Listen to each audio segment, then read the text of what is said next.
नमस्कार दोस्तों, आज हम बात करने जा रहे हैं एक ऐसी किताब की जो सिर्फ इतिहास नहीं सिखाती बल्कि इंसान के पूरे अस्तित्व पर सवाल उठाती है। इस किताब का नाम है द लेसन्स ऑफ हिस्ट्री। यह दो महान विचारकों विल ड्यूरेंट और एरियल ड्यूरेंट की रचना है। इन्होंने लगभग 5000 साल के मानव इतिहास को समझकर कुछ ऐसे जीवन नियम बताए हैं जिन्हें हर इंसान को जानना चाहिए। जरा सोचिए, अगर हम पूरी मानव सभ्यता को, उसके उत्थान और पतन को, युद्ध और शांति को, प्रेम और विश्वासघात को कुछ मूल बातों में समझा सकें तो हम अपने बारे में क्या जान पाएंगे? शायद वह सच्चाई जिससे हम हमेशा भागते रहे हैं। ड्यूरेंट कहते हैं कि अगर तुम्हें भविष्य को समझना है तो इंसान की प्रकृति को देखो। इतिहास खुद को इसलिए नहीं दोहराता कि घटनाएं वही होती हैं। इतिहास खुद को इसलिए दोहराता है क्योंकि इंसान वही करता है।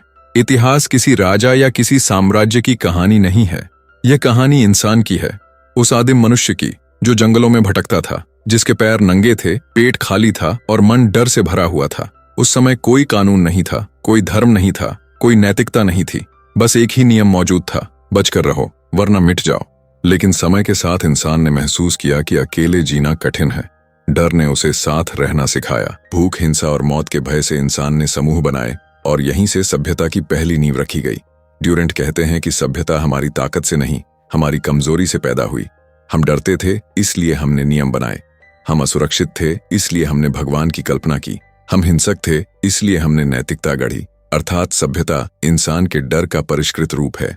लेकिन जैसे जैसे हम अपने आप को सभ्य कहते गए, हम यह भूलते चले गए कि हम वास्तव में क्या हैं। हमने अपने भीतर छिपे उस पशु स्वभाव को मिटाया नहीं, बस ढक दिया। आज भी वही लालच, वही महत्वाकांक्षा और सत्ता की वही भूख हमारे भीतर जागती है।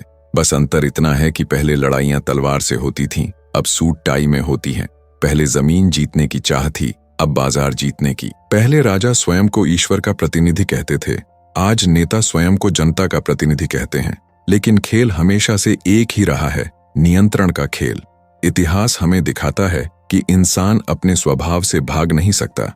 वह चाहे कितनी भी ऊंची इमारतें बना ले, उसके भीतर वही आग जलती है, किसी और पर शक्ति पाने की, किसी और से आगे निकलने की।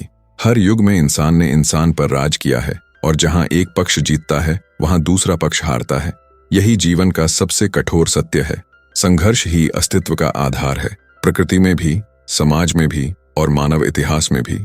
जहां संघर्ष समाप्त होता है वहां विकास रुक जाता है और जब इंसान आराम को सर्वोच्च मानने लगता है तब पतन शुरू हो जाता है। ड्यूरेंट लिखते हैं कि आराम हमेशा पतन की शुरुआत है, क्योंकि जब इंसान संघर्ष छोड़ देता है तब उसका साहस मरने लगता है। सभ्यता साहस से चलती है, सुविधा से नहीं।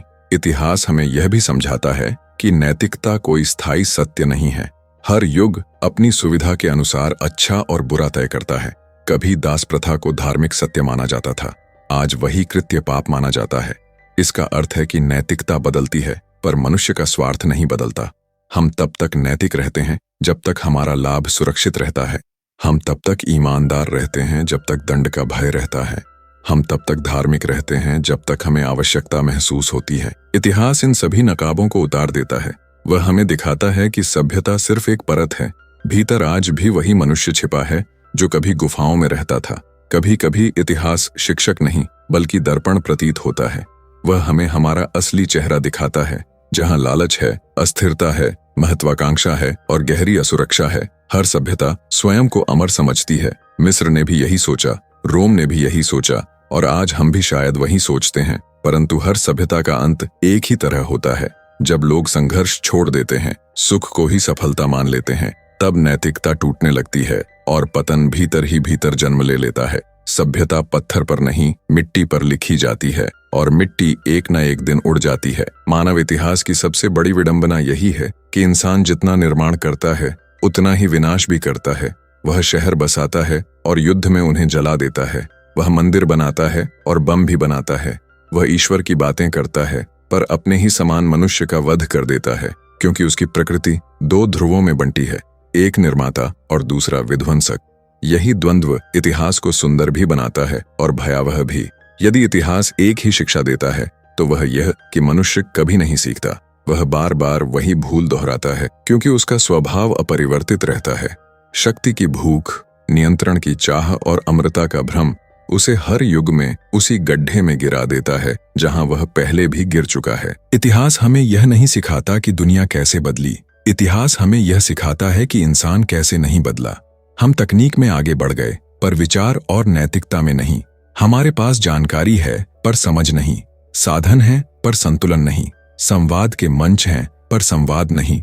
यही कारण है कि इतिहास बार बार स्वयं को दोहराता है, क्योंकि मनुष्य वही रहता है। अब सवाल यह उठता है, यदि मनुष्य की प्रकृति नहीं बदलती तो फिर सभ्यता आगे कैसे बढ़ती है? हम नए समाज, नए नियम और नए सपने क्यों बनाते हैं, जबकि भीतर हम वही प्राचीन मनुष्य हैं जो डर और भूख से भागते थे?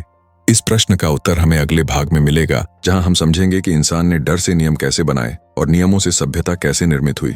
आगे की कहानी और गहरी होगी। अगला भाग है सभ्यता और संस्कृति का विकास। समझ गया? मैं आपके दिए हुए पूरे टेक्स्ट को अब उसी फ्लो में, बिना किसी चिन्ह, नंबर, प्रतिशत, डैश, उद्धरण या ऐसे किसी भी सिंबल के एकदम एआई वॉइस ओवर फ्रेंडली रूप में नीचे लिख रहा हूँ। टोन भी वैसी ही रखी है जैसी आपकी लिखावट में है, बस प्रस्तुति को और अधिक नैरेशन जैसा बना दिया गया है ताकि यह आवाज में बिना रुके बिल्कुल स्मूथ चले। इंसान हमेशा भागता रहा है, कभी डर से, कभी अंधकार से, तो कभी अकेलेपन से, और इसी भागने की कोशिश ने अंत में उसे सभ्यता तक पहुंचा दिया। जब इंसान ने पहली बार दूसरों के साथ रहना सीखा तो उसने महसूस किया कि साथ में जीना आसान तो है, लेकिन पूरी तरह सुरक्षित नहीं, क्योंकि साथ रहने के लिए एक नियम चाहिए, एक मर्यादा चाहिए, जिससे हर कोई अपने व्यवहार को नियंत्रित कर सके। यहीं से समाज का जन्म हुआ। यह शुरुआत में एक साधारण समझौता मात्र था। मैं तुम्हें नुकसान नहीं पहुंचाऊंगा अगर तुम भी मुझे नुकसान नहीं पहुंचाओगे, चाहे हम इसे माने या ना माने। सभ्यता की बुनियाद प्रेम से नहीं बल्कि डर और स्वार्थ से रखी गई थी। लेकिन समय के साथ इसी स्वार्थ ने हमें व्यवस्था दी, परिवार दिया, धर्म दिया और आगे चलकर संस्कृति को जन्म दिया। ड्यूरेंट बताते हैं कि सभ्यता वह सामाजिक व्यवस्था है जहां स्थिरता और सुरक्षा के कारण मनुष्य रचना करना शुरू कर देता है। सभ्यता की असली शुरुआत तब हुई जब इंसान ने केवल जीवित रहने के बजाय सार्थक जीवन जीने के बारे में सोचना शुरू किया। जब उसने अगले दिन की योजना बनानी सीखी, जब उसने खेत जोते, घर बनाए, अपनी कहानियां अगली पीढ़ियों तक पहुंचाई और अपने अनुभव समय में सुरक्षित कर दिए।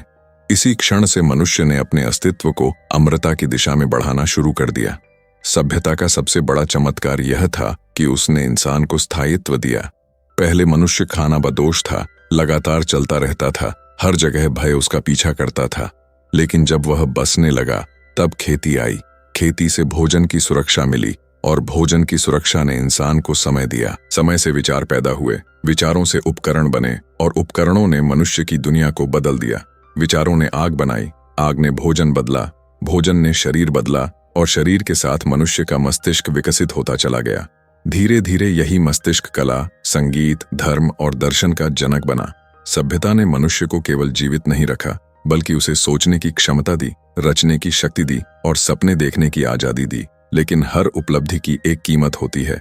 सभ्यता का दूसरा चेहरा सत्ता और नियंत्रण का चेहरा था। जहां नियम होते हैं वहां कोई ना कोई होता है जो नियम बनाने का अधिकार अपने पास रखता है।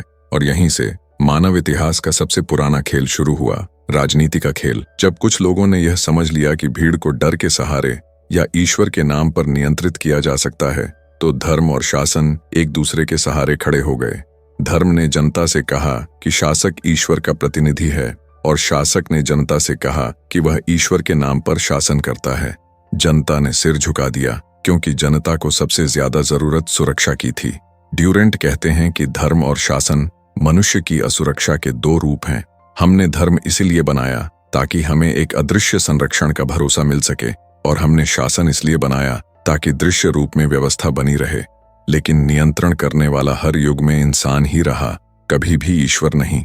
सभ्यता ने हमें संस्कृति दी पर बदले में हमारी स्वाधीनता छीन ली। हम नियमों में जीने लगे और आदतों में बंधने लगे। हमारे विचार सुरक्षित हो गए लेकिन जंगली नहीं रहे। सभ्यता ने हमारे भीतर की आग को काबू में किया लेकिन उसी आग की गर्मी भी कम कर दी। इतिहास यह भी दिखाता है कि जहां सभ्यताएं मजबूत होती हैं वहां कला और रचनात्मकता अपने चरम पर पहुंचती है।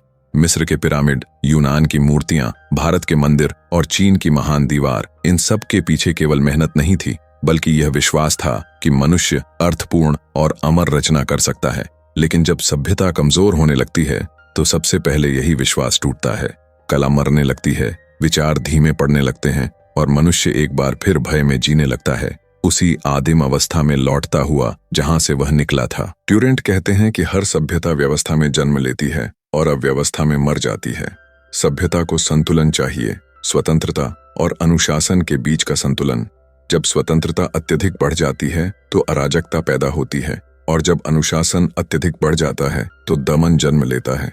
इतिहास बताता है कि दोनों ही स्थितियां किसी भी सभ्यता को तोड़ देती हैं। कभी रोम स्वतंत्रता से उठा और विलासिता में गिर गया, यूनान विचारों से फला फूला और अपने ही विभाजन में मिट गया। भारत ने अध्यात्म की ऊंचाइयां छुईं और आंतरिक विसंगतियों में कमजोर हुआ, और आधुनिक दुनिया भी वही गलतियां दोहरा रही है। बस मंच बदल गया है, कलाकार वही हैं और कहानी भी वही है। सभ्यता की सबसे बड़ी विडंबना यह है कि वह मनुष्य को एकजुट करती है, पर धीरे धीरे उसे विभाजित भी कर देती है। जैसे जैसे सभ्यता आगे बढ़ती है, मनुष्य जाति, वर्ग, धर्म और विचारधाराओं में बंटने लगता है। हर युग में कुछ लोग श्रेष्ठ बन जाते हैं और बाकी लोग अनुयायी। फिर शुरू होती है वही पुरानी कहानी, सत्ता, विद्रोह, युद्ध और पुनर्जन्म की कहानी। सभ्यता का पहिया लगातार घूमता रहता है। वह ऊपर उठती है, नीचे गिरती है और फिर से उठती है। हर सभ्यता अपने भीतर ही अपने पतन का बीज लेकर चलती है, क्योंकि मनुष्य जितना निर्माण करता है उतना ही विनाश भी कर देता है। सभ्यता की असली परीक्षा तब होती है जब मनुष्य के भीतर से संघर्ष की भूख खत्म हो जाती है, जब लोग सुविधा को ही जीवन का लक्ष्य मान लेते हैं, जब कला नकल बन जाती है, विचार दोहराव और मनुष्य केवल उपभोक्ता बनकर रह जाता है। इसके बाद सभ्यता धीरे धीरे मरने लगती है, पहले भीतर से और फिर बाहर से। फिर भी ड्यूरेंट मानते हैं कि सभ्यता पूरी तरह नहीं मरती, वह रूप बदलती है। हर पतन किसी नए जन्म की तैयारी करता है, हर अंत एक नई शुरुआत को जन्म देता है। यूनान की आत्मा रोम में जीवित रही, रोम का उत्तराधिकार यूरोप में फैला, भारत का दर्शन एशिया में आगे बढ़ा। सभ्यता कभी समाप्त नहीं होती, वह बस एक नए इंसान के हाथों नए रूप में यात्रा जारी रखती है। और शायद यही इतिहास का सबसे सुंदर संदेश है कि मनुष्य नष्ट नहीं होता, वह विकसित होता है। हर विनाश में एक नए निर्माण की आहट छिपी रहती है और हर गिरावट एक गहरे जागरण की शुरुआत होती है। जब इंसान ने सभ्यता की नींव रखी, तब उसके सामने सबसे बड़ा सवाल यही था कि आखिर जिया कैसे जाए। हजारों सालों में उसने मंदिर, कानून और नैतिकता की एक बड़ी इमारत खड़ी की ताकि समाज को दिशा मिल सके। लेकिन सच यही है कि नैतिकता कभी भी इंसान की सहज प्रवृत्ति नहीं थी। वह तो बस आवश्यकता से पैदा हुई एक व्यवस्था थी ताकि भीड़ को काबू में रखा जा सके। इतिहासकार ड्यूरेंट लिखते हैं कि नैतिकता वह काम करती है जो ताकत नहीं कर पाती। नैतिकता आदमी के भीतर डर पैदा करती है। शुरुआती समाजों में न कोई पुलिस थी और न अदालतें। तब लोगों को काबू में रखने के लिए पाप और सजा की कल्पना बनाई गई। अगर किसी ने चोरी की तो उसे सिर्फ समाज से नहीं बल्कि ईश्वर से भी डराया गया। नैतिकता दरअसल धर्म का सबसे सफल हथियार बनी और धर्म सत्ता का सबसे पुराना औजार बन गया। लेकिन जैसे जैसे सभ्यता आगे बढ़ी, इंसान ने महसूस किया कि नैतिकता नाम की चीज स्थायी नहीं है। जो एक समाज में सही माना जाता है वह दूसरे समाज में गलत कहलाता है। कभी वफादारी को सबसे बड़ा गुण कहा गया तो कभी विद्रोह को ही नैतिक कर्तव्य बना दिया गया। ड्यूरेंट का कहना है कि नैतिकता किसी शाश्वत सत्य का नाम नहीं बल्कि शक्ति और परिस्थिति की दासी है। एक गरीब व्यक्ति चोरी करे तो उसे पाप कहा जाएगा, लेकिन जब कोई राजा किसी छोटे राज्य पर हमला करे तो उसे विजय की उपाधि दे दी जाती है। यह इतिहास का सबसे पुराना विरोधाभास है। सत्ता हमेशा नैतिकता से ऊपर खड़ी मिलती है। अब सवाल यह उठता है कि क्या इंसान सच में अच्छा बनना चाहता है या वह सिर्फ अच्छा दिखना चाहता है। ड्यूरेंट के अनुसार इंसान के सारे नैतिक व्यवहार जैसे दया, ईमानदारी और सहयोग असल में उसके अस्तित्व की रणनीतियां हैं। जब समूह में रहना फायदेमंद लगा तब इंसान ने दया सीख ली, जब व्यापार बढ़ा तब ईमानदारी की आदत बना ली, जब सत्ता चाहिए थी तब धर्म के सहारे अपने आप को पवित्र कहा। सच्चाई यही है कि इंसान हमेशा अपने बारे में एक सुंदर नैतिक कथा रचना चाहता है, चाहे वह कथा कितनी भी झूठी क्यों ना हो। ड्यूरेंट एक और खतरनाक सत्य बताते हैं। इतिहास के सबसे भयानक अपराध हमेशा नैतिक उद्देश्य के नाम पर किए गए। धर्मयुद्ध, अत्याचार, गुलामी और नरसंहार, इन सब के पीछे यही तर्क दिया गया कि हम सही हैं। यही भ्रम आज भी सभ्य दुनिया को खा रहा है, क्योंकि जब इंसान अपने विश्वास को अंतिम सत्य मान लेता है तब वह किसी भी हिंसा को न्याय कहकर उचित ठहरा देता है। यही कारण है कि ड्यूरेंट कहते हैं, नैतिकता का असली चेहरा तब सामने आता है जब सत्ता बदल जाती है। जिसके हाथ में ताकत होती है वही तय करता है कि सही क्या है, और जैसे ही सत्ता गिरती है वही नैतिकता अचानक अनैतिक घोषित कर दी जाती है। हर युग में विजेता अपनी नैतिकता लिखते हैं और हारने वाले अपनी आवाज और आत्मा दोनों खो बैठते हैं। फिर भी सवाल यही रहता है कि नैतिकता जरूरी क्यों है? जरूरी इसलिए कि यही इंसान को भीड़ से अलग खड़ा करती है। ड्यूरेंट का उद्देश्य यह नहीं कि नैतिकता झूठ है, बल्कि यह समझाना है कि नैतिकता एक मानव निर्मित औजार है, एक सामाजिक तकनीक जिसने हमें अराजकता से बचाया। यदि यह न होती तो इंसान खुद को बहुत पहले नष्ट कर चुका होता। लेकिन समस्या यह है कि इंसान जब इस औजार को अंतिम सत्य समझ लेता है तब वह दूसरे की नैतिकता को मिटाने निकल पड़ता है। और यही इतिहास का सबसे बड़ा सबक है। नैतिकता इंसान को बचाती भी है और उसके विनाश का कारण भी बन जाती है। सभ्यता की हर दीवार के नीचे यही संघर्ष छिपा है, अच्छाई और स्वार्थ का संघर्ष। हम दूसरों की मदद इसलिए कम करते हैं कि वे इंसान हैं, और ज्यादा इसलिए कि हमें किसी संतोष, किसी लाभ या किसी पहचान की चाह होती है। ड्यूरेंट इसे स्वार्थ की नैतिकता कहते हैं, एक ऐसी सच्चाई जिसे सभ्यता ने सदियों से सुंदर शब्दों की चादर में छिपा कर रखा है। फिर भी इंसान कोशिश करता रहता है अच्छाई को थामे रखने की, क्योंकि यही उसके अस्तित्व का नाटक है। वह जानता है कि दुनिया में हर कोई स्वार्थी है, फिर भी वह आशा करता है कि कोई तो निस्वार्थ होगा, क्योंकि यदि यह विश्वास टूट गया तो समाज की पूरी कहानी ही खत्म हो जाएगी। और शायद इसी कारण इतिहास बार बार उसी मोड़ पर लौट आता है जहां से वह शुरू हुआ था, इंसान की अच्छाई और बुराई के बीच का अंतहीन संघर्ष। सभ्यता का असली इंजन युद्ध नहीं बल्कि व्यापार है। इंसान ने जब पहली बार किसी दूसरे व्यक्ति को वस्तु के बदले दूसरी वस्तु दी, उसी क्षण अर्थशास्त्र का जन्म हुआ। उस पल से ताकत सिर्फ तलवार में नहीं रही, वह जेब में आ गई। इतिहासकार विल ड्यूरेंट लिखते हैं कि जहां शारीरिक ताकत खत्म होती है वहीं से पैसे की ताकत शुरू होती है। सभ्यता की शुरुआती दुनिया में संपत्ति का मतलब सिर्फ जमीन था। जिसने जमीन पर अधिकार किया उसने इंसान पर भी अपनी हुकूमत स्थापित कर ली। फिर जमीन से पैदा हुआ अनाज, अनाज से व्यापार और व्यापार से पैदा हुई मुद्रा, ये सब मिलकर सत्ता की एक नई भाषा बन गए। धन और शासन ने एक दूसरे का हाथ थाम लिया और दोनों ने मिलकर दुनिया को चलाना शुरू किया। ड्यूरेंट कहते हैं कि इतिहास का हर युग इसी एक खेल की लंबी कहानी है। कौन उत्पादन करेगा, कौन नियंत्रण करेगा और लाभ किसके हाथ में जाएगा। कभी किसान शोषित हुआ, कभी मजदूर। कभी पूंजीपति ने सत्ता पर कब्जा किया तो कभी सत्ता ने पूंजी को अपनी मुट्ठी में कैद कर लिया। चेहरे बदलते गए लेकिन नियम वही बना रहा कि ताकत हमेशा वहीं बसती है जहां संसाधन ठहरते हैं। मिस्र के फराओ, रोम के सम्राट, मुगल बादशाह या आधुनिक युग की विशाल कंपनियां, हर सत्ता का मूल सिद्धांत एक ही रहा है, आर्थिक नियंत्रण ही सामाजिक नियंत्रण है। ड्यूरेंट स्पष्ट कहते हैं कि इतिहास की असली लड़ाई विचारधारा की नहीं बल्कि वितरण की रही है। सवाल हमेशा यही रहा कि धन किसके पास रहेगा और किसके हिस्से में सिर्फ श्रम और संघर्ष आएगा। जब धन एक जगह इकट्ठा होता है तब असमानता जन्म लेती है। असमानता बढ़ती है तो समाज में असंतोष फैलता है, और जब असंतोष सड़ने लगता है तब क्रांति पैदा होती है। ड्यूरेंट बताते हैं कि यही क्रम हर सभ्यता में दोहराया गया है। पहले संपत्ति एक जगह इकट्ठा होती है, फिर समाज तनाव में टूटने लगता है, उसके बाद विद्रोह आता है, फिर संपत्ति का पुनर्वितरण शुरू होता है और कुछ समय बाद वही केंद्रीकरण फिर दोबारा लौट आता है। इस तरह इतिहास एक आर्थिक झूले की तरह बार बार आगे और पीछे झूलता रहा। इस झूले के बीच इंसान ने कई मीठे भ्रम गढ़ लिए। ये भ्रम की मेहनत करने वाला हमेशा जीतता है, ये भ्रम की सफलता योग्यता की पहचान है। लेकिन ड्यूरेंट इन मिथकों को चीर कर दिखा देते हैं। उनका कहना है कि इतिहास में योग्यता से ज्यादा किस्मत और संबंधों ने दौलत दी है। जो पैदा ही सही जगह पर हुआ वही सफल और समृद्ध बना। बाकी लोगों को नैतिकता का पाठ पढ़ाया गया ताकि वे चुप रहें और व्यवस्था कायम रहे। ड्यूरेंट यहाँ एक बहुत तीखी बात रखते हैं। उनका कहना है कि धन और नैतिकता कभी एक बिस्तर में नहीं सोते। जैसे जैसे धन बढ़ता है ईमानदारी घटने लगती है, क्योंकि जब लाभ ही जीवन का लक्ष्य बन जाए तो ईमानदारी एक बोझ लगने लगती है। इंसान फिर वही करता है जो टिके रहने के लिए आवश्यक हो, चाहे वह नैतिक हो या अनैतिक। लेकिन यहाँ एक दूसरी सच्चाई भी है।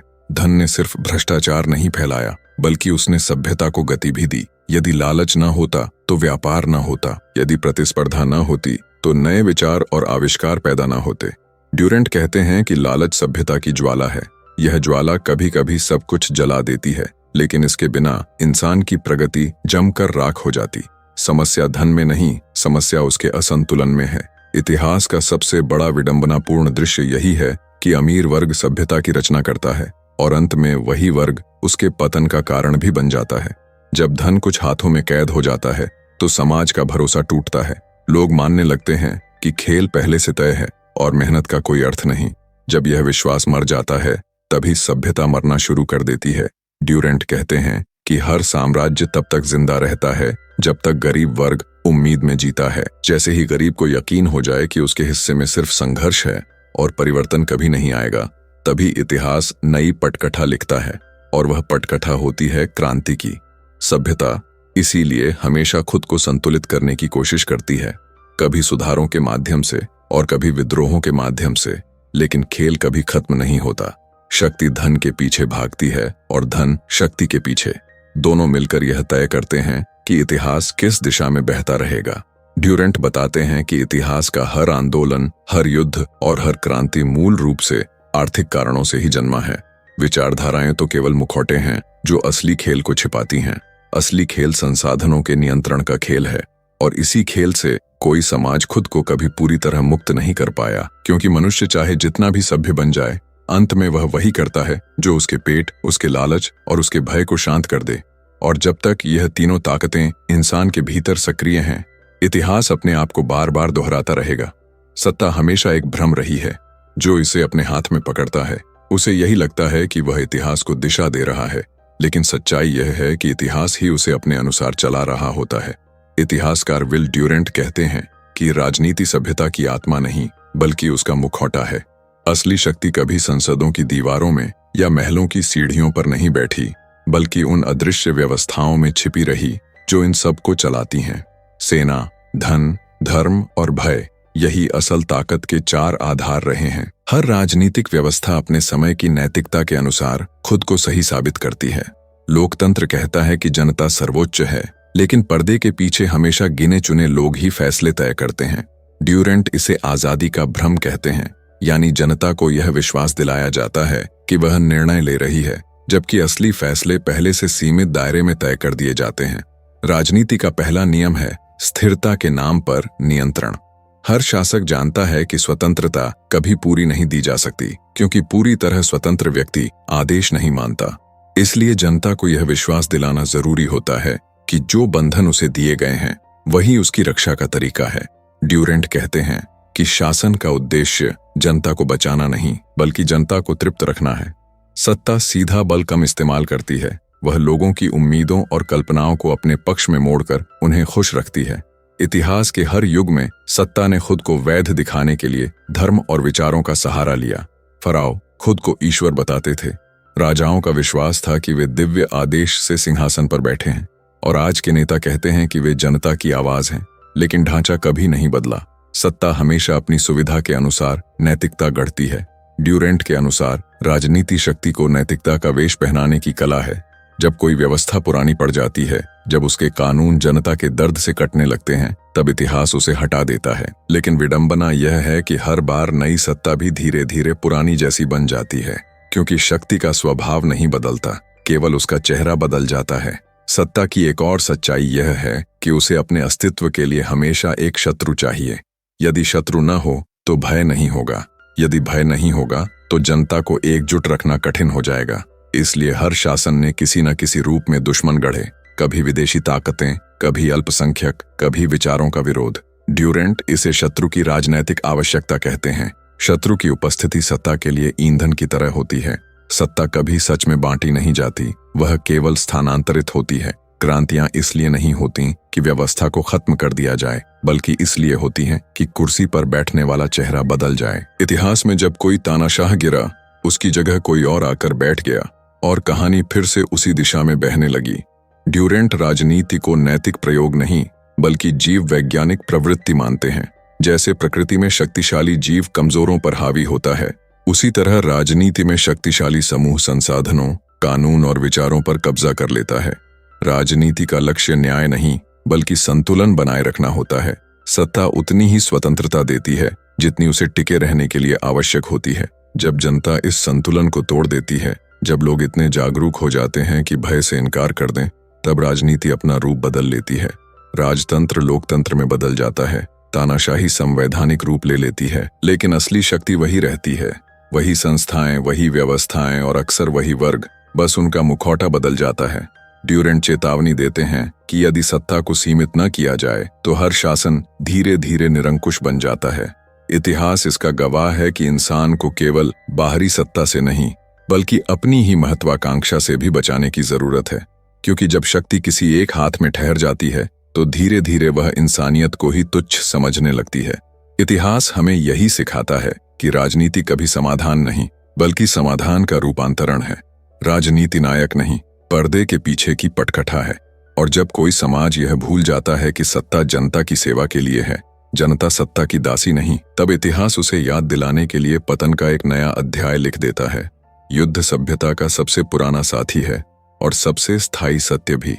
हर युग ने शांति का सपना देखा, लेकिन हर पीढ़ी ने युद्ध को जिया। विल ड्यूरेंट कहते हैं कि शांति कोई स्थायी अवस्था नहीं है, बल्कि केवल एक ऐसा विराम है जो दो युद्धों के बीच में आता है। इंसान ने आग को काबू में कर लिया, उसने धरती और प्रकृति पर अपनी पकड़ बना ली, लेकिन वह अपने अंदर बसे हिंसक स्वभाव पर कभी विजयी नहीं हो पाया। जब भी संसाधन कम हुए, जब भी सत्ता अस्थिर हुई, इंसान के हाथ में तलवार लौट आई। ड्यूरेंट के अनुसार युद्ध कोई हादसा नहीं बल्कि समाज की स्वाभाविक प्रक्रिया है। प्रकृति हर प्रजाति को प्रतिस्पर्धा सिखाती है, जो लड़ता है वही जीवित रहता है। सभ्यता ने इस प्रवृत्ति को केवल परिष्कृत किया है, मिटाया नहीं। पहले मनुष्य के हाथ में पत्थर थे, फिर तलवारें आईं, उसके बाद बंदूकें, और आज एक छोटा सा बटन पूरे शहरों को राख में बदल सकता है। औजार बदलते गए, लेकिन मनुष्य की प्रवृत्ति वैसी ही रही। युद्ध के कारण हर युग में अलग अलग दिखाई दिए, कभी धर्म के नाम पर, कभी राष्ट्र के सम्मान पर, कभी बदले के लिए और कभी न्याय के लिए। लेकिन गहराई में झांको तो हर युद्ध केवल शक्ति और संसाधनों के बंटवारे का खेल है। ड्यूरेंट लिखते हैं कि हर संघर्ष का मूल कारण आर्थिक असमानता है और उसका परिणाम भी। जब एक राज्य दूसरे पर हमला करता है तो वह अपने लालच को पवित्र कारण बताकर ढक देता है। इतिहास की हर जंग के भीतर एक ही सच धड़कता है, किसके पास क्या है और किसे क्या चाहिए। मनुष्य की सबसे विचित्र आदत यह रही है कि वह हिंसा को भी नैतिकता का आवरण पहनाता है। वह हत्या को बलिदान कहता है, वह कब्जे को विजय कहता है और वह लूट को उपलब्धि बना देता है। ड्यूरेंट कहते हैं कि सभ्यता की सबसे खतरनाक चाल यही है, हिंसा को आदर्श बना देना। यही कारण है कि बचपन से ही बच्चे उन नायकों की कहानियां सुनते हैं जो तलवार से दुनिया बदलते हैं और बड़े होकर युद्ध को महिमा का मार्ग समझने लगते हैं। ड्यूरेंट यह भी स्वीकार करते हैं कि युद्ध ने मानव सभ्यता को कुछ लाभ भी दिए। यह विरोधाभासी लगता है, लेकिन सच यह है कि युद्ध ने समाजों को संगठित किया, तकनीक को आगे बढ़ाया और मनुष्य को बड़े स्तर पर एकजुट किया। हर बड़े युद्ध के बाद शासन, विज्ञान और कूटनीति के नए मार्ग खुले, लेकिन जो लाभ कभी विकास का कारण बने वही आगे चलकर जड़ साबित हुए। पहले केवल राजा युद्धों में उतरते थे, आज पूरी की पूरी जनता झोंक दी जाती है। युद्ध जितना संगठित हुआ, उसका विनाश उतना ही भयंकर होता गया। ड्यूरेंट कहते हैं कि शांति कोई बुद्धिमत्ता नहीं बल्कि थकावट का परिणाम होती है।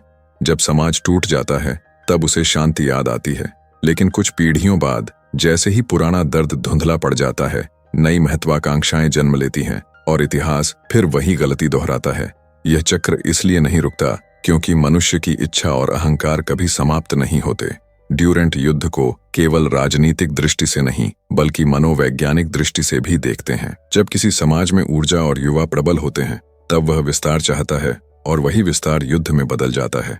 लेकिन जब वही समाज बूढ़ा और आत्मसंतुष्ट हो जाता है तो वह भीतर से सड़ने लगता है।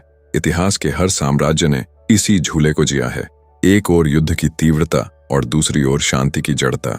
ड्यूरेंट चेतावनी देते हैं कि इतिहास को समझना केवल ज्ञान नहीं बल्कि आत्मरक्षा है, क्योंकि जो समाज इतिहास से नहीं सीखता वह अपनी पिछली गलतियों को फिर से जीने के लिए अभिशप्त होता है।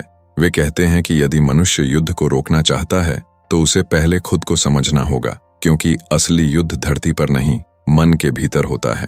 जब तक इंसान अपने भीतर के डर, लालच और अहंकार पर विजय प्राप्त नहीं करेगा तब तक कोई समझौता स्थायी नहीं हो सकेगा। सभ्यता तलवार से नहीं बच सकती, उसे संयम बचाता है। लेकिन समस्या यह है कि मनुष्य को संयम अधिक समय तक पसंद नहीं आता। जैसे ही वह शक्तिशाली होता है वह खुद को अजेय मान बैठता है और फिर उसी विनाश की ओर बढ़ने लगता है जिससे वह भागना चाहता था। ड्यूरेंट कहते हैं कि शांति अपवाद है और युद्ध मनुष्य का स्वभाव। जब तक मनुष्य अपनी प्रकृति से ऊपर नहीं उठेगा तब तक हर जीत अगली हार की शुरुआत बनेगी। यह रहा आपका टेक्स्ट, बिना किसी चिन्ह, बिना नंबर, बिना डैश, बिना प्रतिशत, बिना बराबर, एकदम स्मूथ, लगातार बहने वाला, पूरी तरह AI voice over friendly narration के रूप में। भाव, गहराई और दार्शनिक टोन बिल्कुल जस की तस रखी गई है। हर सभ्यता का जन्म उम्मीद से होता है, फिर वह चरम अहंकार की अवस्था से गुजरती है और अंत में अपनी ही बनाई हुई व्यवस्था में दम तोड़ देती है। विल ड्यूरेंट कहते हैं कि सभ्यताएं किसी बाहरी शक्ति के कारण नहीं बल्कि आत्महत्या के कारण मरती हैं। जब समाज निर्माण की ऊर्जा छोड़कर विलासिता को अपना लक्ष्य बना लेता है तब उसका अंत निश्चित हो जाता है। हर महान सभ्यता की कहानी लगभग एक जैसी है। शुरुआत में संघर्ष होता है, भूख होती है और एक साझा सपना होता है। लोग अपने श्रम से खेत विकसित करते हैं, शहर बसाते हैं, कला को जन्म देते हैं और कानून बनाते हैं। यही ऊर्जा किसी समाज को ऊपर उठाती है। लेकिन जैसे ही व्यवस्था मजबूत होने लगती है, लोग कमजोर होने लगते हैं। मेहनत करने वालों की जगह उपभोक्ता आ जाते हैं और आदर्शों की जगह सुविधाएं बैठ जाती हैं। ड्यूरेंट लिखते हैं कि सफलता हर सभ्यता के पतन का बीज है। जब कोई समाज इतना आगे बढ़ जाता है कि उसे अपने अस्तित्व के लिए संघर्ष नहीं करना पड़ता, तभी उसके भीतर जंग लगनी शुरू हो जाती है। यह जंग नैतिकता से शुरू होती है। अनुशासन समाप्त होने लगता है, परिवार बिखरने लगते हैं और व्यक्तिगत सुख सामूहिक जिम्मेदारी से बड़ा बन जाता है। रोम इसका सबसे सशक्त उदाहरण है। वही रोम जिसने दुनिया को कानून, संगठन और शक्ति की मिसाल दी, अंत में अपनी ही विलासिता में डूबकर टूट गया। ड्यूरेंट कहते हैं कि पतन बाहर से नहीं, भीतर से शुरू होता है। पहले नेता भ्रष्ट होते हैं, फिर जनता उदासीन हो जाती है। जब लोग सवाल पूछना छोड़ देते हैं और केवल मनोरंजन में डूब जाते हैं, तब सभ्यता अपनी आत्मा खो देती है। रोटी और तमाशे यही वह अवस्था है जहां हर साम्राज्य अपनी मौत की प्रतीक्षा करता है। ड्यूरेंट बताते हैं कि पतन अचानक नहीं आता, वह एक धीमी प्रक्रिया है। पहले कला खोखली होती है, फिर शिक्षा सतही हो जाती है और अंत में राजनीति मजाक बन जाती है। जब किसी सभ्यता के आदर्श केवल सफलता और आराम रह जाते हैं, तब इतिहास किसी नए भूखे समाज को जन्म देने की तैयारी करने लगता है। यही प्रकृति का संतुलन है। कोई समाज बूढ़ा पड़ता है तो कोई नया समाज उठ खड़ा होता है। मिस्र के बाद यूनान, यूनान के बाद रोम और रोम के बाद यूरोप की नई शक्तियां। ड्यूरेंट इसे सभ्यता का चक्र कहते हैं। हर सभ्यता संघर्ष से जन्म लेती है, संगठन से बढ़ती है और विलासिता में मर जाती है। लेकिन इस पतन में एक आश्चर्यजनक सुंदरता भी छिपी है। ड्यूरेंट कहते हैं कि कोई सभ्यता अंत में भी विरासत छोड़ जाती है। उसके विचार, उसकी कला और उसका ज्ञान किसी नई सभ्यता का ईंधन बनते हैं। रोम के पतन के बाद अंधकार युग आया, लेकिन उसी राख से पुनर्जागरण जन्मा। यानी सभ्यता कभी समाप्त नहीं होती, वह रूप बदलती रहती है, ठीक उसी तरह जैसे नदी समुद्र में मिलकर बादल बनती है और फिर बारिश बनकर लौट आती है। ड्यूरेंट आधुनिक सभ्यता को भी उसी चक्र का हिस्सा बताते हैं। हमारा युग यह भ्रम पाल रहा है कि तकनीक हमें बचा लेगी, लेकिन वही तकनीक हमें निर्भर भी बना रही है। हमने ज्ञान तो बढ़ाया है पर बुद्धि घटा दी है। हमने सुविधाएं बढ़ाई लेकिन संतोष खो दिया। और जब कोई समाज सुविधा को ही प्रगति समझने लगे, तब उसका पतन पहले ही शुरू हो चुका होता है। ड्यूरेंट कहते हैं कि किसी सभ्यता को बचाया जा सकता है, लेकिन हथियारों से नहीं, उसे भीतर से बचाया जा सकता है। उसके अनुशासन, उसके मूल्यों, उसकी जिम्मेदारी और उसके संयम से। अगर ये टूट जाए तो कोई शक्ति उसे नहीं बचा सकती, क्योंकि पतन दीवारें तोड़कर नहीं आता, वह मन में घर बनाता है। इतिहास बार बार चेतावनी देता है कि कोई सभ्यता अमर नहीं होती। हर युग अपने चरम पर खुद को अजेय मान लेता है, लेकिन समय उसकी नींव में दरार डालता रहता है और जब वह गिरती है तब दुनिया चौंक जाती है, मानो कुछ अचानक हो गया हो। जबकि सच्चाई यह है कि पतन हमेशा पहले दिखता है, बस लोग उसे देखने से इनकार कर देते हैं। ड्यूरेंट कहते हैं कि इतिहास की सबसे बड़ी सजा यह है कि जो समाज अपने पतन से नहीं सीखते, उन्हें उसे दोहराना पड़ता है। सभ्यता तब तक जीवित रहती है जब तक वह आत्मसमीक्षा करती रहती है। जैसे ही वह खुद को अंतिम और पूर्ण समझने लगे, उसी क्षण से उसका अंत शुरू हो जाता है। इतिहास में जब भी किसी सभ्यता का पतन हुआ, उस समय के लोग हमेशा यही मान बैठे कि अब सब खत्म हो गया है। लेकिन सच्चाई यह है कि इतिहास में खत्म होने जैसा कोई स्थायी शब्द होता ही नहीं। इतिहासकार विल ड्यूरेंट और एरियल ड्यूरेंट कहते हैं कि सभ्यताएं मरती नहीं, वे केवल अपना रूप बदलती हैं। हर पतन के बाद एक नई संस्कृति जन्म लेती है, एक नई व्यवस्था खड़ी होती है और विचारों का एक नया प्रवाह आगे बढ़ता है। रोम की सभ्यता को ही देख लीजिए। साम्राज्य टूट गया, सत्ता बिखर गई, किंतु रोम का कानून, उसकी भाषा और उसकी प्रशासनिक सोच आज भी पूरे यूरोप के जीवन में सांस ले रही है। मिस्र, ग्रीस, भारत और चीन, हर जगह इतिहास एक ही पैटर्न दिखाता है। जब किसी समाज में नैतिकता ढीली पड़ जाती है, जब लालच और असमानता बढ़ जाती है, जब लोग अपनी जिम्मेदारी से भागने लगते हैं, तब उसके पतन की शुरुआत हो जाती है। लेकिन उसी पतन की राख में भविष्य की एक नई शुरुआत छुपी होती है। ड्यूरेंट बताते हैं कि सभ्यता एक यात्रा की तरह आगे बढ़ती है। शुरुआत संघर्ष से होती है, जब लोग कुछ महान बनाने के लिए मेहनत और त्याग करते हैं। फिर विकास का द्वार आता है, जब शिक्षा, कला और व्यवस्था प्रगति के शिखर पर पहुंचती है। इसके बाद संतुष्टि का समय आता है, जब सब कुछ आसान और सुरक्षित लगने लगता है। और अंत में पतन आता है, क्योंकि सुविधाएं और आराम इंसानों को भीतर से कमजोर बना देते हैं। यही चक्र बार बार दोहराया जाता है। रोम के पतन के बाद यूरोप अंधकार के द्वार में चला गया, जिसे डार्क एज कहा गया। मगर उसी अंधकार की कोख से पुनर्जन्म निकला, जिसे रेनेसांस कहते हैं। एक ऐसा समय जिसने इंसान की सोच, कला, विज्ञान और आत्मविश्वास को फिर से जगा दिया। भारत के इतिहास में भी यही हुआ। जब पुरानी व्यवस्थाएं बिखर रही थीं, उसी समय एक नए युग की चेतना जन्म ले रही थी, जो आगे चलकर आधुनिक भारत की नींव बनी। ड्यूरेंट का कहना है कि कोई सभ्यता इसलिए नहीं मरती कि उसकी इमारतें गिर गईं या उसके शासक पराजित हो गए। सभ्यता तब मरती है जब उसके लोग अपने विश्वास को खो देते हैं, अपने आप पर, अपने समाज पर और अपने भविष्य पर। जैसे ही वह विश्वास दोबारा जागता है, समाज फिर से उठ खड़ा होता है, पहले से अधिक मजबूत रूप में। सभ्यता का पतन एक चेतावनी है। इतिहास हमें यह सिखाता है कि जब इंसान अपने मूल्यों से दूर हो जाता है, जब भौतिकता ही जीवन का लक्ष्य बन जाती है, तब पतन निश्चित है। लेकिन यही पतन हमें वापस यह समझाता है कि असली ताकत आत्मा में है, इमारतों में नहीं, मूल्यों में है, सत्ता में नहीं। इतिहास का गहरा संदेश यही है कि पतन से डरना नहीं चाहिए, क्योंकि पतन ही परिवर्तन का आरंभ होता है। हर समाज, हर युग और हर इंसान के भीतर एक ऐसा बीज छिपा होता है जो सबसे अंधेरे समय के बाद भी नई रोशनी पैदा कर सकता है।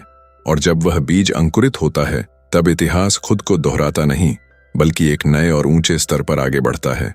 ड्यूरेंट कहते हैं कि धर्म हमेशा से किसी न किसी सभ्यता की रीढ़ रहा है, लेकिन वह हर युग में एक ही रूप में कायम नहीं रहता। शुरुआत में धर्म ने इंसान को डर से जोड़ा, फिर उम्मीद से और अंत में नैतिकता से।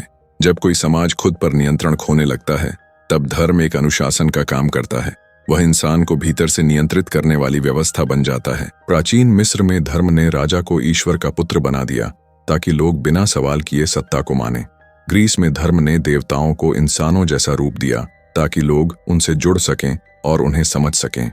भारत में धर्म ने जीवन को कर्म, पुनर्जन्म और मोक्ष जैसे सिद्धांतों से जोड़ा, ताकि मनुष्य अपने कर्मों की जिम्मेदारी महसूस करे। और पश्चिम में यहूदी और ईसाई परंपराओं ने इंसान को यह सिखाया कि एक सर्वोच्च सत्ता न्याय करेगी और हर कर्म का फल मिलेगा। हर युग में धर्म ने नैतिकता की एक रेखा खींची, लेकिन जब धर्म सवालों से डरने लगा, जब वह खुद को बदलने से इनकार करने लगा, तब दर्शन ने उसकी जगह ले ली। ड्यूरेंट साफ शब्दों में कहते हैं कि धर्म तब तक टिकता है जब तक वह अनुभव और सच की रोशनी से ऊपर नहीं उठ जाता। जैसे जैसे विज्ञान बढ़ा और तर्क शक्ति मजबूत हुई, इंसान ने धर्म से अधिक सवाल पूछने शुरू कर दिए। केवल यह कहना कि सब कुछ भगवान की इच्छा है लोगों को संतुष्ट नहीं करने लगा। तब दर्शन सामने आया। दर्शन ने कहा कि यदि ईश्वर का प्रमाण न भी हो, तब भी नैतिकता जरूरी है, क्योंकि नियमों के बिना समाज टिक नहीं सकता। धर्म ने व्यवस्था दी और दर्शन ने उसे तर्क दिया। ड्यूरेंट मानते हैं कि धर्म और दर्शन एक दूसरे के विरोधी नहीं हैं, वे एक ही यात्रा के दो चरण हैं। धर्म दिल की भाषा बोलता है और दर्शन दिमाग की। धर्म कहता है कि ईश्वर के भय से, बुराई से दूर रहो, जबकि दर्शन कहता है कि बुराई स्वयं इंसान के अस्तित्व को खोखला कर देती है। एक नैतिकता को ईश्वर से जोड़ता है और दूसरा इंसान की चेतना से। लेकिन इतिहास में हर बार जब धर्म सत्ता की भाषा बोलने लगा, जब उसने डर को नियंत्रण का माध्यम बना लिया, तब वह अपने असली उद्देश्य से भटक गया। चर्च ने गैलीलियो को इसलिए दंडित किया क्योंकि उसने सत्य बोल दिया।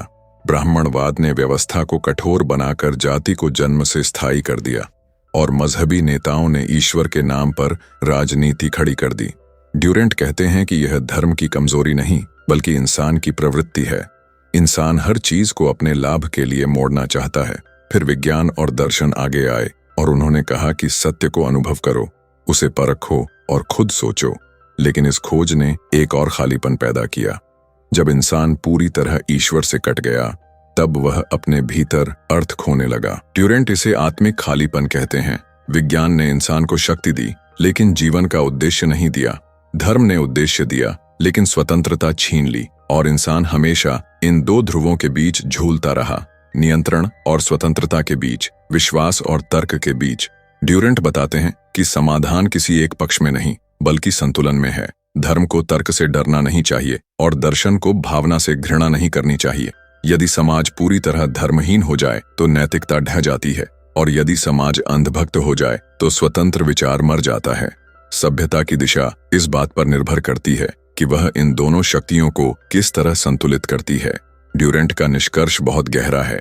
वे कहते हैं कि ईश्वर शायद मानव कल्पना का प्रतीक हो, लेकिन उस कल्पना के बिना मनुष्य अधूरा है। क्योंकि जब तक इंसान किसी बड़ी शक्ति या किसी बड़े उद्देश्य पर विश्वास करता है, चाहे उसे नाम ईश्वर दिया जाए या मानवता या सत्य की खोज, तब तक उसकी आत्मा जीवित रहती है। और जब आत्मा जीवित रहती है, तभी सभ्यता कायम रहती है। सभ्यता के इतिहास में जितने भी युद्ध हुए, जितनी भी क्रांतियां उठीं और जितने भी साम्राज्य खड़े हुए, उनकी जड़ में अक्सर एक ही शक्ति छिपी रही है, और वह है अर्थव्यवस्था। ड्यूरेंट कहते हैं कि मानव सभ्यता का असली संघर्ष अमीर और गरीब के बीच नहीं, बल्कि संसाधनों की कमी और इच्छाओं की अधिकता के बीच रहा है। शुरुआत में इंसान शिकारी और संग्रह करता था। उसे जितना चाहिए था वह प्रकृति से ले लेता था। लेकिन जैसे ही इंसान ने खेती सीखी, जमीन को अपना कहने का भाव पैदा हुआ। यहीं से निजी संपत्ति की धारणा जन्मी, और उसी पल असमानता की पहली रेखा खींच गई। जिसने जमीन पर कब्जा कर लिया वह मालिक बन गया, और जिसे कुछ नहीं मिला वह मजदूर बन गया। इस तरह समानता का विचार शुरुआत से ही एक सपना बनकर रह गया। ड्यूरेंट मानते हैं कि पूंजीवाद सभ्यता की सबसे शक्तिशाली ताकत है, क्योंकि यह नवाचार, उत्पादन और प्रगति को जन्म देता है। लेकिन यही व्यवस्था धीरे धीरे असमानता को स्थायी बना देती है। जैसे जैसे पूंजी कुछ गिने चुने हाथों में जमा होती जाती है, समाज का बड़ा हिस्सा उन्हीं पर निर्भर हो जाता है, और इसके बाद केवल दो रास्ते बचते हैं, या तो क्रांति या पतन। प्राचीन रोम में सत्ता और धन कुछ परिवारों के पास सिमट गया था। आम लोग बेरोजगार हुए और सेना में भर्ती होकर सत्ता के औजार बन गए। मध्यकालीन यूरोप में चर्च ने संपत्ति और अधिकार अपने हाथ में कर लिए। औद्योगिक क्रांति के दौर में कारखानों के मालिकों ने मजदूरों को मशीन जैसा जीवन दे दिया, और आधुनिक समय में यही प्रक्रिया कंपनियों और शेयरों के नए रूप में जारी है। ड्यूरेंट लिखते हैं कि स्वतंत्रता हमेशा अमीरों का विशेषाधिकार रही है। गरीबों के लिए यह केवल एक सपना बनकर रह जाती है। जब तक आर्थिक स्वतंत्रता नहीं मिलती, तब तक राजनीतिक और सामाजिक स्वतंत्रता भी टिक नहीं पाती, क्योंकि जब पेट खाली हो तब लोकतंत्र केवल एक शब्द बनकर रह जाता है। इतिहास में हर दौर में समाज ने असमानता को संतुलित करने की कोशिश की। कभी धर्म ने दान और करुणा के सहारे, कभी राजा ने कानूनों और कर व्यवस्था के सहारे, और कभी जनता ने क्रांति के सहारे। लेकिन कोई भी प्रयोग स्थायी नहीं हुआ, क्योंकि मानव स्वभाव नहीं बदला। ड्यूरेंट कहते हैं कि जैसे ही इंसान को अवसर मिलता है, वह संपत्ति और शक्ति को इकट्ठा करने लगता है। यह मनुष्य की प्रकृति में ही लिखा है। लोग कई बार समाजवाद और साम्यवाद को समाधान मान लेते हैं, लेकिन ड्यूरेंट इसे भ्रम कहते हैं। उनका मानना है कि कोई भी व्यवस्था जो इंसान की महत्वाकांक्षा को दबा दे, टिक नहीं सकती। इंसान समान नहीं बनना चाहता, वह ऊपर उठना चाहता है, आगे बढ़ना चाहता है। इसीलिए समानता जब थोप दी जाती है तो भीतर ही भीतर विद्रोह जन्म लेता है। सोवियत रूस इसका सबसे बड़ा उदाहरण है, जहां समानता का सपना अंत में फिर से सत्ता के केंद्रीकरण में बदल गया। ड्यूरेंट का निष्कर्ष साफ है कि आर्थिक असमानता को समाप्त नहीं किया जा सकता, केवल नियंत्रित किया जा सकता है। यदि समाज का समृद्ध वर्ग अवसर और संसाधन वापस समाज में लगाए, शिक्षा दे, रोजगार दे और अवसर पैदा करे, तो सभ्यता स्थिर रह सकती है। लेकिन यदि वही वर्ग अपने स्वार्थ में अंधा हो जाए, तो क्रांति अवश्यंभावी है। इतिहास ने यह पाठ बार बार सिखाया है। ड्यूरेंट कहते हैं कि धन एक नदी की तरह है। यदि उसे बहने दिया जाए तो वह जीवन पैदा करता है, खेती सींचता है और समाज को समृद्ध बनाता है। लेकिन यदि उसे रोक लिया जाए और तिजोरी में बंद कर दिया जाए, तो वह सड़ने लगता है और सभ्यता के लिए जहर बन जाता है। पूंजीवाद का अस्तित्व समस्या नहीं है, उसका ठहराव समस्या है। पैसा तब तक उपयोगी है जब तक वह समाज के हर हिस्से में घूमता रहे। अंत में ड्यूरेंट चेताते हैं कि जब भी किसी समाज ने धन को ही सफलता का अंतिम मापदंड बना दिया, उसका पतन निश्चित हुआ, क्योंकि पैसा स्थायी नहीं, वह केवल उस समाज के नैतिक स्वास्थ्य का प्रतिबिंब है।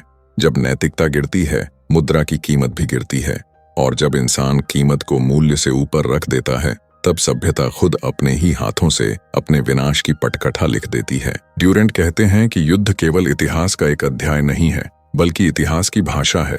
सभ्यता ने जितनी प्रगति शांति के समय में नहीं की, उससे कहीं अधिक प्रगति युद्ध के दबाव में की है। हर युद्ध ने इंसान को तकनीक और आविष्कारों में आगे धकेला, लेकिन उसी के साथ मानवता को नैतिक रूप से पीछे गिरा दिया। ड्यूरेंट लिखते हैं कि शांति वास्तव में युद्ध की तैयारी का विराम मात्र होती है। जब इंसान जनजातियों से आगे बढ़कर राष्ट्र बने, तभी उसकी पहचान भूमि सीमाओं और प्रभुत्व से जुड़ गई। पहले संघर्ष जीवन बचाने के लिए थे, लेकिन समय के साथ संघर्ष सम्मान, प्रतिष्ठा और नियंत्रण की इच्छा में बदल गए। राजनीति, जो किसी समय समाज को संगठित करने का माध्यम थी, धीरे धीरे सत्ता की होड़ में बदल गई, क्योंकि सत्ता हमेशा वही आकर्षण पैदा करती है जो आग करती है, देखने में सुंदर और चमकदार, लेकिन छू लेने पर सब कुछ जला देने वाली। ड्यूरेंट लिखते हैं कि सत्ता की भूख किसी भी विचारधारा से अधिक पुरानी है। राजा, सम्राट, प्रधानमंत्री या राष्ट्रपति, नाम चाहे बदल जाए, लेकिन स्वभाव वही रहता है। हर सत्ता अपने स्वार्थ को न्याय और नैतिकता के शब्दों में लपेटकर दुनिया के सामने रखती है। युद्ध कभी पूरी तरह रक्षा के लिए नहीं होता, वह हमेशा किसी महत्वाकांक्षा का विस्तार होता है। प्राचीन मिस्र और हित्ती साम्राज्य व्यापारिक रास्तों के लिए लड़े। ग्रीस और फारस संस्कृति की श्रेष्ठता साबित करने के लिए भिड़े। रोम ने संसाधनों और शक्ति के लिए पूरे विश्व पर चढ़ाई की। मुगल और ब्रिटिश सत्ता विस्तार के लिए आगे बढ़े। आधुनिक युग में अमेरिका और रूस विचारधाराओं की लड़ाई में कूदे। चेहरे बदल गए, झंडे बदल गए, विचारधाराएं बदल गईं, लेकिन मकसद कभी नहीं बदला। उद्देश्य हमेशा प्रभुत्व ही रहा। ड्यूरेंट स्पष्ट लिखते हैं कि राष्ट्र नैतिकता से नहीं, बल्कि हित से चलते हैं। अंतर्राष्ट्रीय राजनीति में कोई स्थायी मित्र नहीं होता और कोई स्थायी दुश्मन नहीं होता। स्थायी रहता है तो सिर्फ स्वार्थ। जब तक संसाधन सीमित रहेंगे और महत्वाकांक्षाएं असीम रहेंगे, तब तक संघर्ष कभी समाप्त नहीं होगा। जब तक मानव अपनी पहचान राष्ट्र से जोड़कर देखता रहेगा, तब तक युद्ध की संभावना हमेशा जीवित रहेगी। वे कहते हैं कि शांति केवल उन्हीं समाजों में टिक सकती है जहां शक्ति का संतुलन बना रहे। यदि एक पक्ष अत्यधिक शक्तिशाली हो जाए, तो बाकी समाजों के पास विकल्प युद्ध ही बचता है। इसी कारण हर साम्राज्य के उभार के साथ विरोधी शक्तियां जन्म लेती हैं। रोम के सामने कार्थेज, ब्रिटेन के सामने जर्मनी, अमेरिका के सामने सोवियत संघ। यह इतिहास का प्राकृतिक समीकरण है। हर प्रभुत्व अपने विरोध को जन्म देता है। ड्यूरेंट के अनुसार युद्ध सभ्यता की क्रूरता नहीं, बल्कि उसकी अनिवार्यता है, क्योंकि मनुष्य की प्रवृत्ति प्रतिस्पर्धा है। व्यक्ति श्रेष्ठता साबित करना चाहता है और राष्ट्र उसी प्रवृत्ति का सामूहिक प्रतीक बन जाते हैं। संवाद जब असफल हो जाता है, तब युद्ध संवाद का अंतिम रूप बन जाता है। फिर भी युद्ध केवल विनाश नहीं लाता। हर बड़ा वैज्ञानिक परिवर्तन, हर तकनीकी छलांग और हर औद्योगिक क्रांति के पीछे कोई न कोई संघर्ष रहा है। बारूद, रेल, हवाई जहाज, रडार, उपग्रह, इंटरनेट, ये सब युद्धों से जन्मे विचार और आविष्कार हैं। ड्यूरेंट इसे रचनात्मक विनाश कहते हैं। एक ऐसी रचना जो अंधेरे से निकलती है, लेकिन इसके बावजूद वे स्वीकारते हैं कि युद्ध अंत में हार ही लाता है, चाहे कोई भी पक्ष अपने आप को विजेता कहे, क्योंकि युद्ध में सबसे पहले भविष्य मरता है। जो लोग मारे जाते हैं, वे किसी भी राष्ट्र की वास्तविक पूंजी होते हैं। ड्यूरेंट लिखते हैं कि हम जीत के आंकड़े गिनते हैं, जबकि युद्ध भविष्य की संभावनाओं को निगल जाता है। उनके अनुसार असली बुद्धिमानी युद्ध को मिटाने में नहीं, बल्कि उसे टालने में है। इंसान अभी शांति का पात्र नहीं बना है, क्योंकि उसकी सुरक्षा आज भी किसी दूसरे की कमजोरी पर टिकी है। जब तक न्याय शक्ति के सहारे खड़ा होगा, तब तक शांति की दीवार कभी स्थायी नहीं बन पाएगी। ड्यूरेंट कहते हैं कि युद्ध को समाप्त करना संभव नहीं, केवल उसका रूप बदला जा सकता है। आज बंदूकों की जगह अर्थव्यवस्था, तकनीक, साइबर जगत और सूचना ने ले ली है। अब युद्ध मैदान में कम और बाजारों, अखबारों, स्क्रीन और इंटरनेट पर अधिक लड़ा जाता है, पर उद्देश्य वही रहता है: प्रभाव, नियंत्रण और प्रभुत्व। ड्यूरेंट अंत में याद दिलाते हैं कि सभ्यता तभी स्थायी होगी जब इंसान यह समझ लेगा कि सच्ची जीत दूसरों को हराने में नहीं, बल्कि अपने भीतर की हिंसा पर विजय पाने में है। यदि युद्ध की प्रवृत्ति मनुष्य के स्वभाव में लिखी है, तो शांति की संभावना भी उसी में छिपी है।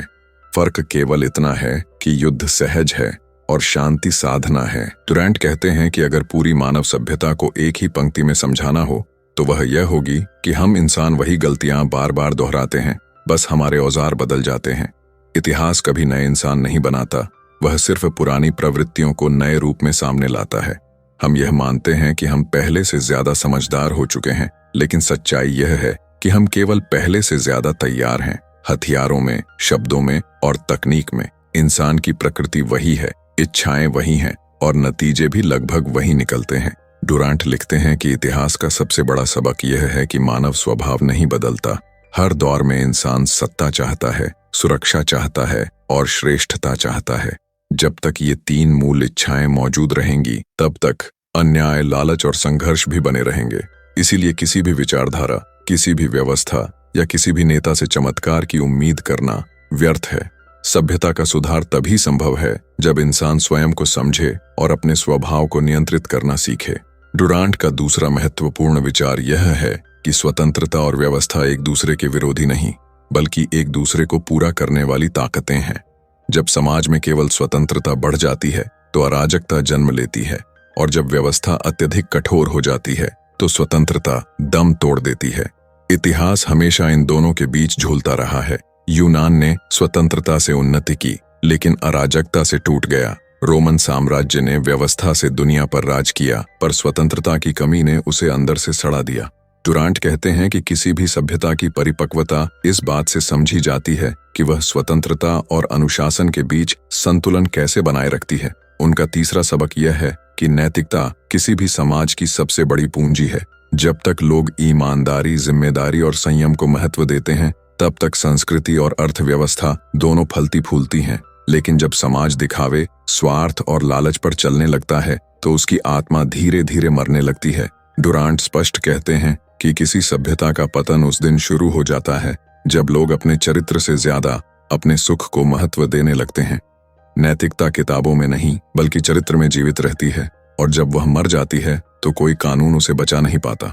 चौथा सबक यह है कि शिक्षा किसी भी सभ्यता की असली शक्ति है। डुरांट के अनुसार शिक्षा का उद्देश्य केवल जानकारी देना नहीं, बल्कि बुद्धि को जगाना है। जब शिक्षा केवल नौकरी पाने का माध्यम बन जाती है, तब सभ्यता का भविष्य कमजोर हो जाता है। सच्ची शिक्षा वह है जो इंसान को सोचने की ताकत दे, सवाल करने की क्षमता दे और समझने का विवेक दे, क्योंकि विवेक के बिना ज्ञान एक हथियार बन जाता है। और इतिहास ने बार बार दिखाया है कि आधा ज्ञान पूरे अज्ञान से कहीं ज्यादा विनाशकारी होता है। डुरांट एक गहरी बात और कहते हैं कि प्रगति वास्तविक है लेकिन अधूरी है। विज्ञान, कला और तकनीक ने जीवन को आगे बढ़ाया, लेकिन इंसान को बेहतर नहीं बना पाए। हमने रोगों को हराया लेकिन हिंसा को नहीं। हमने मशीनें बनाई लेकिन मन की शांति खो दी। डुरांट पूछते हैं कि क्या यह प्रगति है? अगर हम पहले से तेज उसी दिशा में भाग रहे हैं जो हमें विनाश की ओर ले जाती है। उनके अनुसार असली प्रगति तकनीकी नहीं बल्कि नैतिक होती है। जब तक इंसान अपनी प्रवृत्तियों पर विजय पाना नहीं सीखता, तब तक इतिहास उसका मालिक रहेगा, वह इतिहास का नहीं। उनका पांचवां सबक यह है कि धन और शक्ति कभी स्थायी नहीं रहती। हर साम्राज्य, हर राजवंश और हर बड़ी शक्ति अपने चरम पर यही सोचती है कि वह अमर है, लेकिन इतिहास हर बार एक ही चक्र दोहराता है। पहले उभार आता है, फिर समृद्धि, उसके बाद आत्मसंतोष और फिर पतन। डुरांट कहते हैं कि समृद्धि खुद को नष्ट कर देती है क्योंकि वह कठिनाई को भूल जाती है। जब इंसान आराम में जीना सीख लेता है तो संघर्ष की जरूरत भूल जाता है। यही भूल उसे कमजोर बना देती है। अंत में डुरांट इतिहास की सबसे दुखद सच्चाई बताते हैं कि इतिहास हमें सबक तो देता है, लेकिन इंसान उसे सुनने से इनकार कर देता है। हर पीढ़ी सोचती है कि वह अलग है, वह गलती नहीं दोहराएगी, लेकिन जैसे ही हालात दोबारा सामने आते हैं, फैसले भी वही निकलते हैं। यानी इतिहास का असली सबक यह है कि इंसान इतिहास से नहीं सीखता, लेकिन इसके बावजूद डुरांट निराश नहीं होते। वह कहते हैं कि इतिहास चेतावनी भी देता है और उम्मीद भी। चेतावनी यह कि कोई भी सभ्यता अजेय नहीं होती, और उम्मीद यह कि इंसान गिरकर हर बार उठना भी सीखता है। हर पतन के बाद पुनर्जन्म हुआ है, हर युद्ध के बाद संस्कृति ने फिर सांस ली है, और हर अंधेरे के बाद रोशनी वापस लौटी है।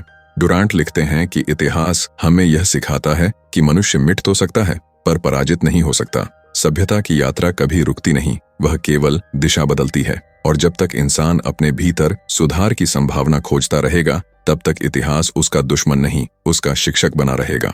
मानव सभ्यता का सबसे बड़ा विरोधाभास यही रहा है कि जितना हमने ज्ञान और तकनीक में विकास किया, उतना ही हम नैतिकता और समझ में पीछे रह गए। विल ड्यूरेंट और एरियल ड्यूरेंट बताते हैं कि इतिहास का सबसे गहरा सबक यही है कि इंसान बदलता जरूर है, लेकिन उसका स्वभाव नहीं बदलता।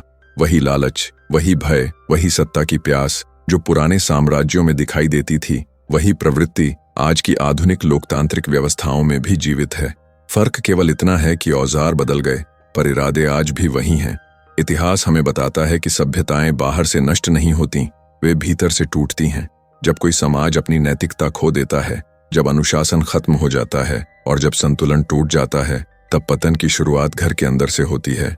यही ग्रीस के साथ हुआ, यही रोम के साथ हुआ, और यही खतरा हर उस समाज के सामने आता है जो यह मान लेता है कि अब उसे कोई हरा नहीं सकता। इतिहास यह भी सिखाता है कि कोई भी व्यवस्था, चाहे वह समाजवाद हो या पूंजीवाद, तब तक सफल नहीं हो सकती जब तक मानव स्वभाव की सीमाओं को समझकर नहीं बनाई जाती।